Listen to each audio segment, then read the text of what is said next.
রমজানের জিতো পাকিস্তান লীগ জেপিএল আবারও পর্দায় ফিরেছে, যেখানে সিটি টিম লিডার হিসেবে অংশ নিচ্ছেন সানা জাভেদ, শোয়েব মালিক, শাইস্তা লোধি, আদনান সিদ্দিকী, সরফরাজ আহমেদ সহ আরও অনেকে।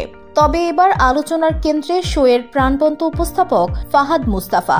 সম্প্রতি তিনি সানা জাভেদ ও শোয়েব মালিকের বিয়ে নিয়ে এক ব্যঙ্গাত্মক মন্তব্য করেন, যা মুহূর্তেই ভাইরাল হয়ে যায়। কি বলেছিলেন ফাহাদ মুস্তাফা?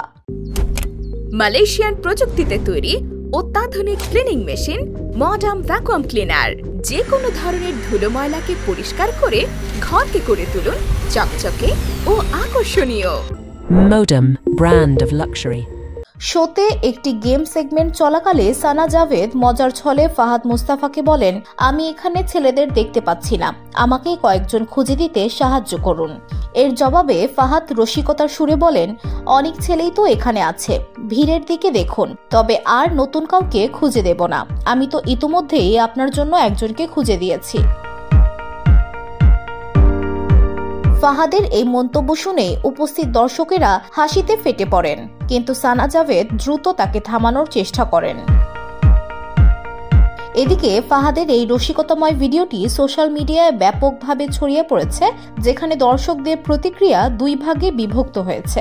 অনেকে ফাহাদের কৌতুককে পারফেক্ট রোস্ট বলছেন, অন্যদিকে কিছু দর্শকের মতে এটি অনুচিত ছিল এবং ব্যক্তিগত বিষয়ে মজা করা উচিত হয়নি। একজন ব্যবহারকারী লিখেছেন, সানা জাভেদ এই খোঁজা ডিজার্ভ করতেন। আরেকজন বলেছেন, এই বছরে সানার জেপিএলে অংশ নেওয়া উচিত হয়নি। শোয়েব মালিকের ভক্তরা এখনো সানিয়া মির্জাকেই বেশি মনে করছেন।